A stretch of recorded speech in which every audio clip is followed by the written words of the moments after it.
मैं इनके खाद्य सुरक्षा की पोल खोलना चाहती हूं। अध्यक्ष जी, राष्ट्रपति अभिभाषण में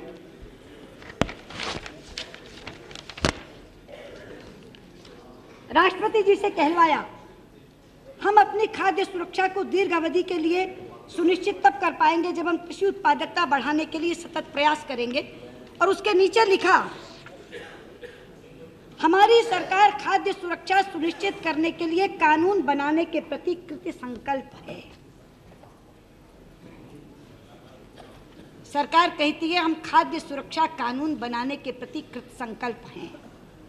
मैं आपसे पूछना चाहती हूं कि आप लोग राष्ट्रपति के मुंह से असत्य भाषण क्यों करवाते हैं? मेरे पास पिछली बार का अभिभाषण है और पिछली बार के अभिभाषण में आपने कहा, साल पहले की बात है, 9 महीने पहले की, जून में जब ये हुआ, मेरी सरकार राष्ट्रीय खाद्य सुरक्षा अधिनियम नामक एक नया कानून बनाने का प्रस्ताव करती है। आज कृत संकल्पता पे आ गए, तब प्रस्ताव कर दिया था। प्रस्ताव करती है जो एक ऐसे ढांचे के लिए सांविधिक आधार मुहैया कराएगा जिसमें सभी के लिए खाद्य सुरक्षा का आश्वासन हो। ग्रामीण और शहरी दोनों क्षेत्रों में गरीबी रेखा से नीचे का प्रत्येक परिवार 3 रुपए प्रति किलोग्राम की दर से प्रति माह 25 किलोग्राम चावल और गेहूं प्राप्त करने का कानूनन हकदार होगा। इस विधान को सार्वजनिक वितरण प्रणाली में व्यापक व्यवस्थित सुधार लाने के लिए भी उपयोग में लाया जाएगा। ये पिछली बार का भाषण। आपने इस देश को राष्ट्रपति के मुंह से कहलवाया कि आप एक ऐसा कानून लाएंगे जिस कानून में 25 किलो प्रतिमाह गेहूं या चावल 3 रुपए किलो के आधार से खिलाएंगे। आज 9 महीने बीत गए, क्या हुआ? चाहिए तो ये था कि इस अभिभाषण में यह आता कि हमने उस कानून के में क्या प्रगति की है। हमने कानून का प्रारूप तैयार करवा लिया, हम इस सत्र में उसको लेकर आ रहे हैं, या उसको आपने पहले पारित करवा लिया होता दूसरे में। वो ना करवा के आप कृत संकल्पता पर आ गए। अंग्रेजी में वी आर कमिटेड, हिंदी में हम कृत संकल्प हैं। अब कैसे कृत संकल्प हैं? मैं कहना चाहती हूं सरकार को कि खाद्य सुरक्षा सुनिश्चित करने के जो 4 स्तंभ होते हैं, उन चारों स्तंभों की आप पूरी तरह उपेक्षा कर रहे हैं। आप खाद्य सुरक्षा सुनिश्चित कैसे करेंगे? आप पूछेंगे कि वो कौन से स्तंभ है? सबसे पहला स्तंभ है, अध्यक्षा जी, गरीबी के सही आंकड़े। देश में गरीबों की संख्या कितनी है ये पता लग जाए। दूसरा है अच्छा उत्पादन, उत्पादन बढ़े। तीसरा है पर्याप्त भंडारण, हमारे गोदाम भरे रहें। और चौथा है प्रभावी वितरण। जब तक ये 4 आयाम, ये 4 स्तंभ, ये 4 पाए मजबूत नहीं होते, तब तक खाद्य सुरक्षा सुनिश्चित नहीं हो सकती। अब मैं इस सरकार के बारे में बताती हूं कि इन चारों स्तंभों में इन्होंने क्या मजबूती दी है। इनके चारों स्तंभ लड़खड़ा रहे। जहां तक गरीबों की संख्या का सवाल है, 2004 और 5 की जनसंख्या के आधार पर गरीबों की संख्या इन्होंने जाननी चाहिए और 4 अलग कमेटियां और एजेंसियां बनाई और चारों ने अलग आंकड़ा दिया।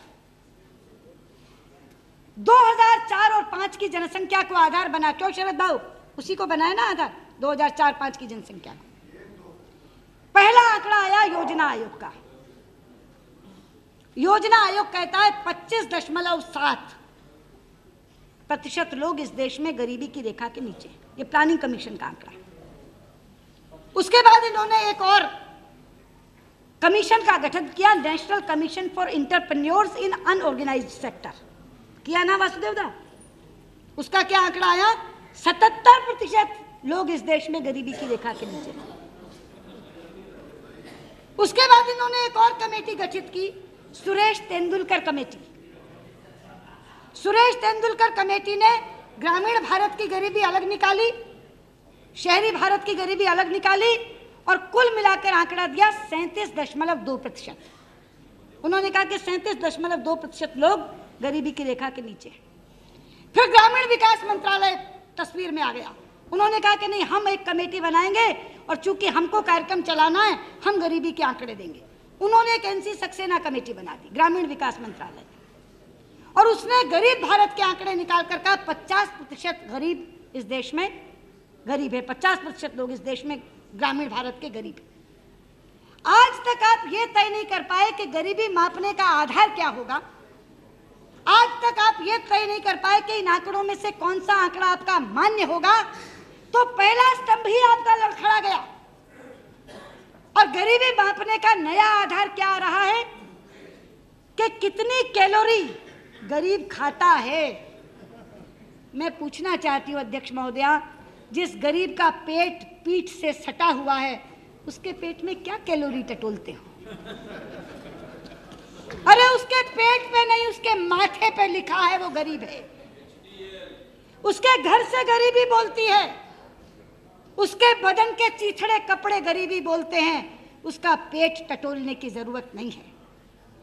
और मैं आपको बताना चाहती हूं, पिछली बार का जो इनका राष्ट्रपति अभिभाषण था, पिछली बार के राष्ट्रपति अभिभाषण में आपने कहा था आप बीपीएल के आंकड़े लाएंगे, उसके लिए ग्राम सभा या शहरी निकाय को माध्यम बनाएंगे। आपने कहा था ग्राम सभा बैठकर तय करेगी कि हमारे गांव में गरीब कौन है, शहरी निकाय तय करेंगे ताकि आपत्ति दर्ज कराई जा सके अगर कोई गलत आंकड़ा आ जाए। तो मैं पूछना चाहती हूँ, क्या एक भी ग्राम सभा की मीटिंग हुई गरीबी का आंकड़ा तय करने के लिए? एक भी शहरी निकाय ने गरीबी का आंकड़ा दिया? तो जब आपको यही नहीं पता कि खाद्य सुरक्षा सुनिश्चित कितनों की करनी है,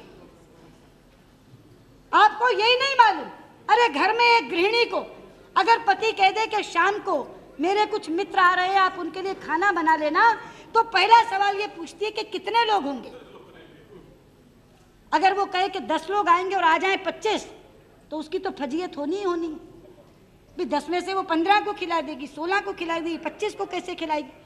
ये साधारण कॉमन सेंस है कि अगर आप खाद्य सुरक्षा सुनिश्चित करना चाहते हैं तो सबसे पहले ये तय करिए आपको खिलाना कितनों को है, आपके गरीब का आंकड़ा क्या है। लेकिन आज तक ये सरकार ना गरीबी के आंकड़े तय कर पाई, ना गरीबी मापने का आधार तय कर पाई, तो इनका पहला स्तंभ पूरी तरह लड़खड़ा गया।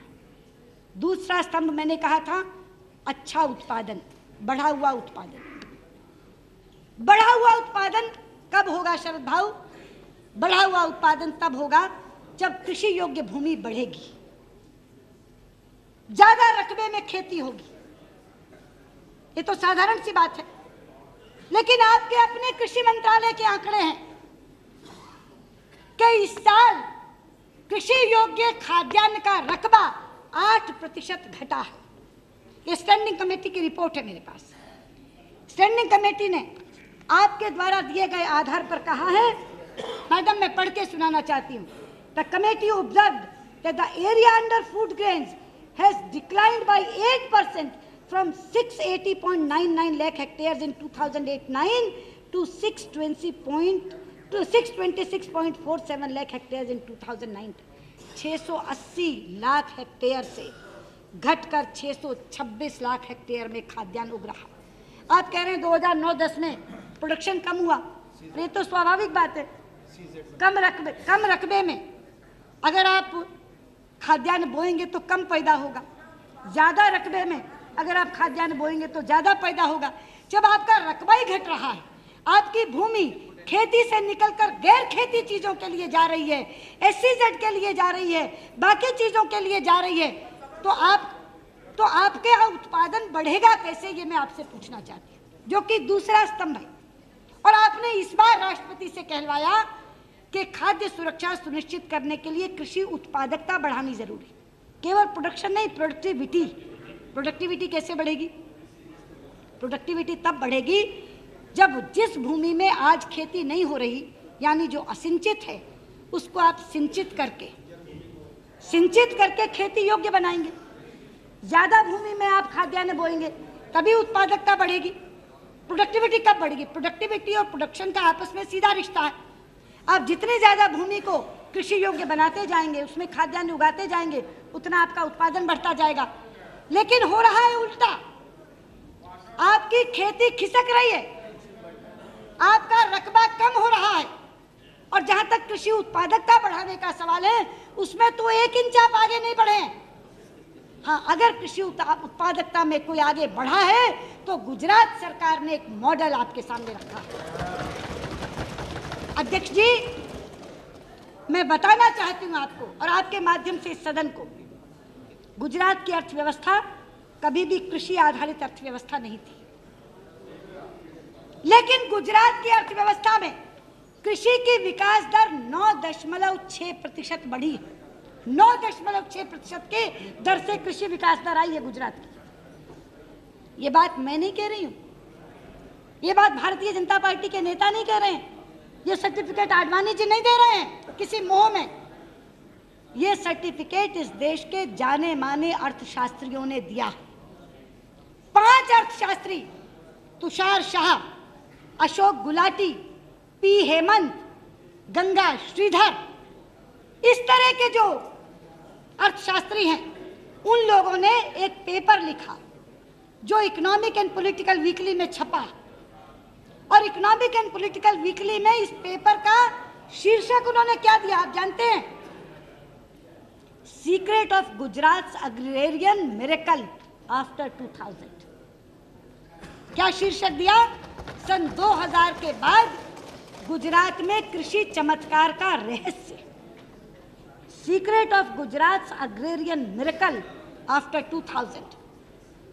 और ये अर्थशास्त्री भी कोई भाजपाई नहीं है, इनमें से एक ने तो मोंटे सिंह आलूवालिया की प्रशंसा में पेपर लिखा था। एक भी अर्थशास्त्री इसमें से भाजपाई नहीं है। लेकिन ये चमत्कार कैसे हुआ?